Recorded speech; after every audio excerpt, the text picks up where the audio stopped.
सब दरवाजे,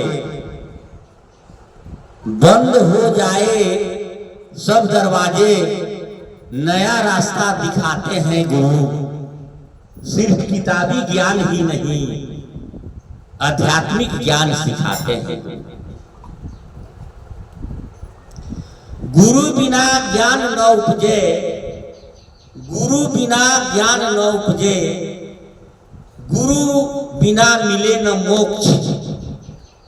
जीवन के हर मोड़ पर गुरु ही सच्चा लक्ष्य। श्रद्धेय एवं परम आदरणीय गुरुजन, भगवत प्रेमियों, कल के तस्वीरों तकदीर, मेरे प्यारे बच्चियों बच्चियां, माँ एवं बहनों, जहां तक मेरी आवाज जा रही हो, श्रोतागण, हिमालय के वादियों में, हिमालय के आगोश में अवस्थित बिहार के गर्भ में पलने वाली चंपारण की सस्य श्यामला पुण्य धरा महर्षि वाल्मीकि की साधना स्थल, वो तपोभूमि, जगत जननी माँ की सीता की शरण स्थली, वो लौकुश की जन्म भूमि, पवित्र नारायणी गंगा के तट पर अवस्थित हरे कृष्ण मंदिर प्रांगण में विभिन्न प्रकार के दरख्तानों एवं खिले वो हंसते मुस्कुराते खिलखिलाते पुष्प लताओं से आच्छादित वाल्मीकि नगर की सरजमी पर मैं योगेंद्र प्रसाद शिक्षक आप सभी का हार्दिक अभिनंदन एवं हार्दिक अभिनमन गुरु पूर्णिमा के उपलक्ष्य में करता हूँ।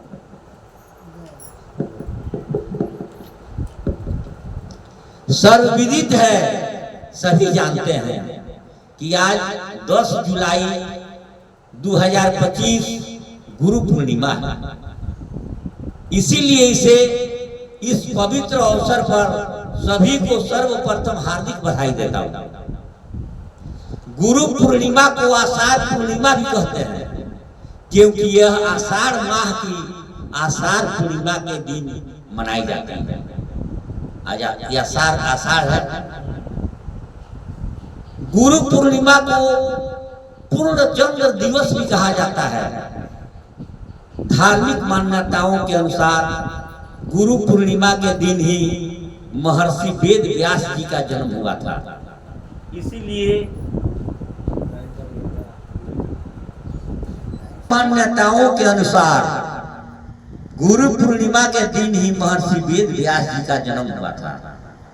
इसीलिए गुरु पूर्णिमा को व्यास पूर्णिमा के नाम से भी जाना जाता है। महर्षि वेद व्यास के सम्मान में, उनकी याद में, उनके जन्मोत्सव को व्यास पूर्णिमा के रूप में मनाया जाता है। महर्षि वेद व्यास जी हिंदू धर्म के सबसे महान गुरुओं में से एक माने जाते हैं। महर्षि वेद व्यास जी को जगत का, संसार का प्रथम गुरु माना जाता है। शास्त्रों के अनुसार वेद व्यास जी विष्णु के ही अंश स्वरूप हैं।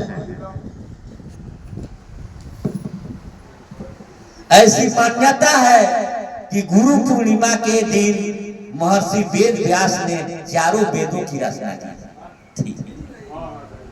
आज ही के दिन किए थे चारों वेदों की रचना।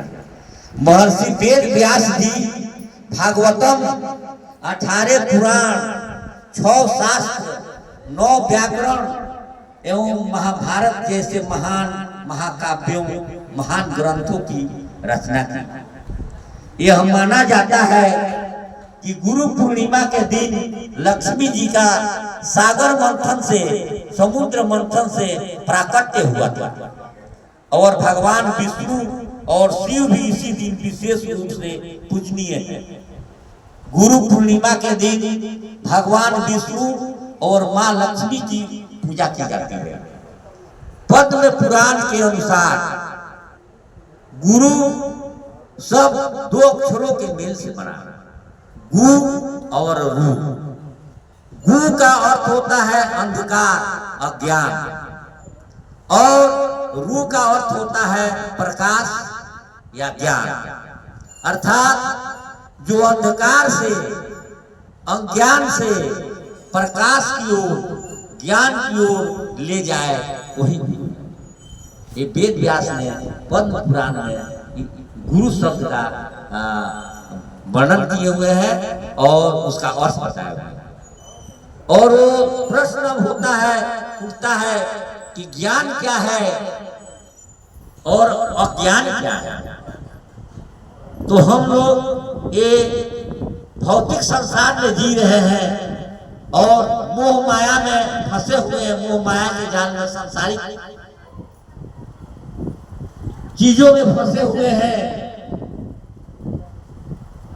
और हमारा मोक्ष क्या होगा, जन्म मृत्यु ज्यादा व्याधि में हम लोग को जो है जीवन है तो इससे मोक्ष कैसे मिलेगा, मुक्ति कैसे मिलेगी, इस चीज को जो बताता है वही गुरु होता है और गुरु को ही बताने का कार्य होता है। वेदों में गुरु को भगवान के समान माना गया है। गुरु रे ब्रह्मा गुरु रे विष्णु गुरु रे देवो महेश्वरः गुरु साक्षात परम ब्रह्म तस्मै श्री गुरुवे नमः। अर्थात गुरु ब्रह्मा विष्णु और शिव का स्वरूप है, वह साक्षात पर ब्रह्म है। वेदों में कहा गया है कि आचार्य देवो भव, अर्थात गुरु भगवान के समान है। वेदों में गुरु का आचार्य कहा गया है जिसका अर्थ है जो ज्ञान देता है। गुरु का स्थान अत्यंत आदरणीय है। शिष्यों को हमेशा गुरु का सम्मान करना चाहिए। गुरु पूर्णिमा आध्यात्मिक और शैक्षिक गुरुओं के प्रति सम्मान और कृतज्ञता व्यक्त करने का एक पर्व है। इसी दिन शिष्य अपने गुरुओं को सम्मान करते हैं और उनके प्रति अपनी कृतज्ञता प्रकट करते हैं।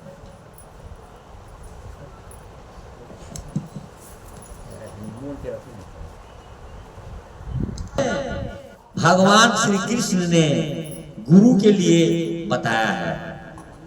क्या बताया है सुनिए। तद्विधि प्राणिपातेन परिप्रश्नेन सेवया उपदेशम ब्रह्मनिष्ठम शिष्येभ्य परिपालयेत्। अर्थात गुरु को श्रद्धा से प्रणाम करके विनम्रता से प्रश्न पूछकर और सेवा करके ज्ञान प्राप्त करना चाहिए। गुरु का उपदेश ब्रह्म ज्ञान से परिपूर्ण होता है। गुरु और शिष्य के रिश्ते को सभी रिश्तों में सबसे पवित्र और महत्वपूर्ण रिश्ता माना जाता है। गुरु अपने शिष्य को ज्ञान की प्रकाश की ओर ले जाता है, अज्ञानता के अंधकार से निकालकर। इसीलिए इस रिश्ते को बहुत महत्व दिया जाता है। इस सृष्टि में माता पिता और गुरु महत्वपूर्ण भूमिका अदा करते हैं हमारे जीवन में। इसीलिए माता पिता और गुरु ये तीन व्यक्तित्व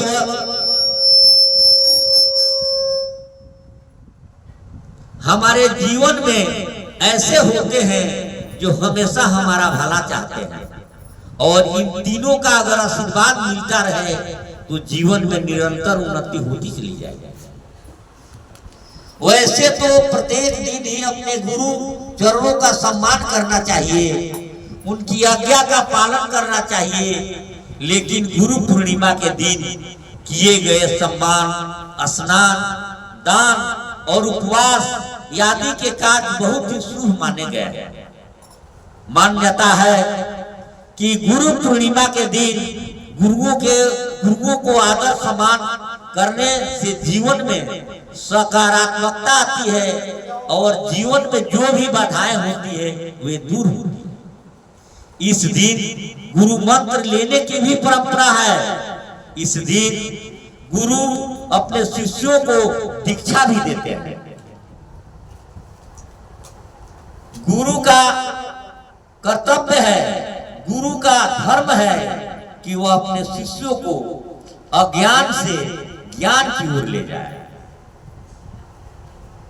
जो गुरु लोग होंगे उनके लिए है, गुरु का क्या कर्तव्य होता है उनके लिए है कि गुरु का धर्म है कि वह अपने शिष्यों को अज्ञान से ज्ञान की ओर ले जाए, सही मार्ग रास्ता दिखाएं, आध्यात्मिक उन्नति में मदद करें और भगवान से मिला दें। एक पद्म पुराण में वेद व्यास जी ने लिखे हैं कि गुरु को जो है एक कर्तव्य है और कि भगवान से मिला दें, वही गुरु होता है सच्चा। गुरु शिष्य के जीवन में मार्गदर्शक, पथ प्रदर्शक, संरक्षक और आध्यात्मिक पिता के समान होता है। मार्गदर्शक का अर्थ होता है वह व्यक्ति जो किसी को सही रास्ते पर ले जाता है। पथ प्रदर्शक का अर्थ होता है वह व्यक्ति जो किसी को सही दिशा दिखाता है। गुरु ज्ञान का भंडार होता है, ज्ञान का खजाना होता है और वह अपने शिष्यों को विभिन्न शास्त्रों, वेदों, जीवन के रहस्यों का ज्ञान प्रदान करता है और अपने सार गर्भित ज्ञान को वो वितरित करता है शिष्यों के बीच में। गुरु अज्ञान के अंधकार को दूर करके ज्ञान का प्रकाश फैलाता है जिससे शिष्य सही मार्ग पर चल सके। गुरु शिष्य को आध्यात्मिक ज्ञान प्रदान करता है और उसे जन्म मरण के चक्र से मुक्ति मोक्ष पाने में मदद करता है। गुरु का मुख्य कर्तव्य है गुरु शिष्य को अच्छे संस्कार सिखाता है और एक अच्छा इंसान बनाने में मदद करता है। गुरु शिष्य को सदाचारी जीवन जीने की प्रेरणा देता है और उसके जीवन की चुनौतियों को सामना करने के लिए तैयार करता है। असली गुरु वह है जो शिष्य को आध्यात्मिक ज्ञान प्रदान करे और शिष्य को सत्य के मार्ग पर ले जाए। वह गुरु जो शिष्य को सांसारिक मोह जाल से निकालकर आत्मज्ञान की ओर प्रेरित करे, असली गुरु कहलाता है।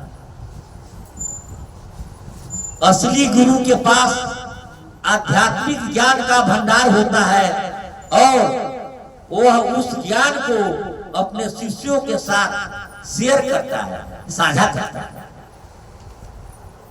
वेदों में गुरु का महत्व बहुत अधिक है और गुरु के बिना ज्ञान प्राप्त करना असंभव माना जाता है।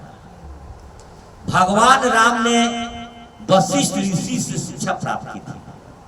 अर्जुन ने द्रोणाचार्य से धनुर्विद्या सीखी थी। कृष्ण और बलराम ने सांदीपनी ऋषि से शिक्षा प्राप्त की थी। नारद जी महाराज ब्रह्मा के पुत्र से अब उनको गुरु बनाने की क्या आवश्यकता थी, लेकिन उनके भी गुरु नहीं थे। सुखदेव मुनि के गुरु नहीं थे। वे दोनों वैकुंठ में गए तो वहां से वापस भेज दिया गया कि जाओ मृत्यु लोक में जाओ, वहां से गुरु बनाकर आओ, तब उसके बाद यहाँ पर जगह है, नहीं तो यहाँ पर कोई जगह नहीं है। तो गुरु के बिना सब कुछ बेकार है। वैकुंठ से भी उन लोग को वापस आ जाना पड़ा।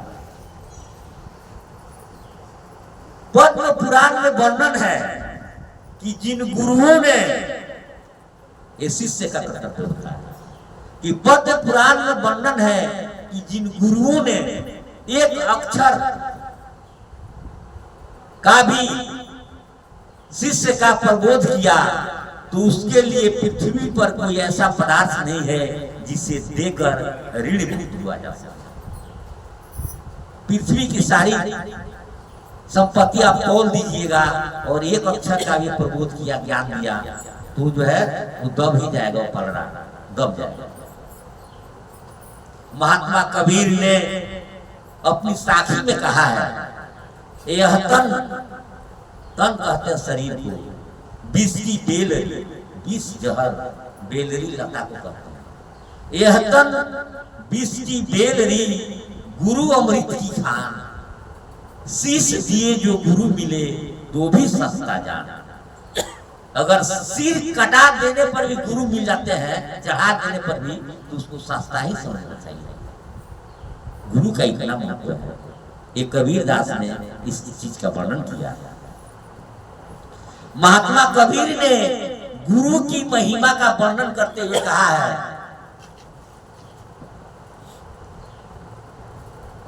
कि गुरु गोविंद दो खड़े, काकू लागे पाए, बलिहारी गुरु आपका जो गोविंद दियो बताए। प्रश्न उठता है, तो गुरु और गोविंद, गोविंद कृष्ण को कहते हैं, भगवान को कहते हैं। ब्रह्म संहिता में गोविंद शब्द का इस्तेमाल किया गया है, प्रयोग हुआ है, वो कृष्ण जिसको कहा गया है, कृष्ण। तो गुरु और गोविंद दोनों अगर एक साथ खड़े हो तो किसको आप लोग प्रणाम कीजिएगा? किसको प्रणाम कीजिएगा? प्रश्न उठता है। तो है कबीर दास जी कि बलिहारी गुरु आपका जो गोविंद दियो बताए, हम पहले गुरु को प्रणाम करेंगे और गुरु के माध्यम से ही गुरु ने भगवान को बताया है, गुरु के चलते भगवान आए हैं। तो पहले किनको हम प्रणाम करेंगे? पहले कौन हुए हमारे लिए? गुरु। इसलिए पहले हम गुरु को प्रणाम करेंगे और तब उसके बाद हम भगवान को प्रणाम करेंगे। अर्थात भगवान से अधिक हमारे गुरु का महत्व है। महात्मा कबीर ने कहा है कि गुरु कुम्हार सिख कुंभ है, गढ़ी गढ़ी काढ़े खोर, अंतर हाथ सहार दे, बाहर बाहर चोर। गुरु वह कुंभकार है, कुंभकार कहते कुम्हार को, जो बर्तन उतर पकाता बनाता है। गुरु वह कुंभकार है जो अपने कुंभ रूपी शिष्य का अपने अनुरूप करता है, अपने अनुरूप बनाता है। कुम्हार जो है घड़ा को अपने ही अनुरूप बनाता है, कैसे इसका शकल दे, किस रूप में हम उसको बनावे, कैसा आकार दें। अर्थात जिस प्रकार कुम्हार घड़े को बाहर से ठोकता पीटता है तथा भीतर से हाथ का सहारा देकर खोट निकालकर लोकोपयोगी घट का निर्माण करता है, उसी प्रकार गुरु भीतर से अपनी सहानुभूति का सहारा देता हुआ, ऊपर से आवश्यकता पड़ने पर वर्जना करता हुआ अपने शिष्य का शुभ निर्माण करता है। देखिए गुरु का कितना बड़ा एक कर्तव्य होता है। महात्मा कबीर जी का कहना है कि गुरु के महिमा को कहे शिव बिरंची नहीं जान, गुरु सतगुरु को चिन्ही को पावे पद निर्वाण। गुरु की महिमा को कौन कहे?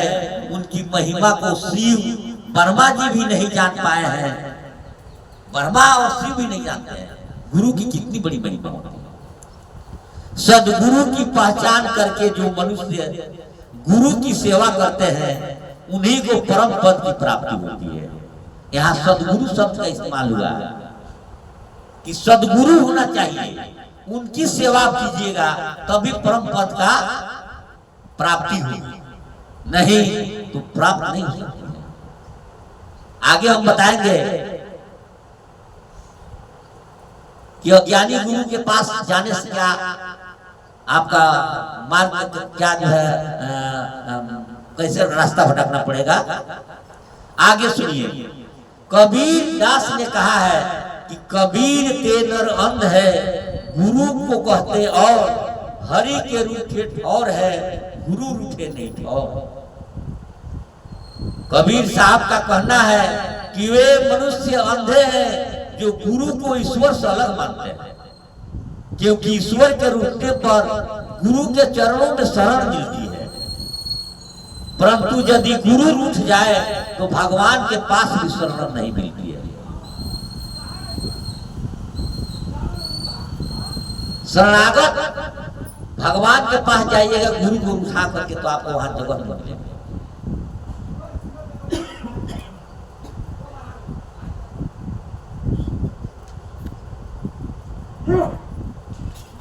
कहे कबीर गुरु रूठ दे हरि नहीं हो तो सहाय, अर्थात भगवान के रूठने पर गुरु की शरण मिलती है, पर यदि गुरु रूठ जाए तो भगवान भी उसकी सहायता नहीं करते हैं, क्योंकि गुरु के प्रसन्न होने पर ही ईश्वर प्रसन्न होते हैं। इसीलिए गुरु को हमेशा प्रसन्न रखना चाहिए, खुश रखना चाहिए। हरि रूठते गति एक है, गुरु शरणागत जाए, गुरु रूठे एको नहीं, हरि नहीं करे सहाय। हरि के रूठने पर गुरु की शरण मिल जाती है, परंतु हरि के रूठने पर ईश्वर भी सहाय नहीं होते हैं, ईश्वर भी सहाय नहीं होते।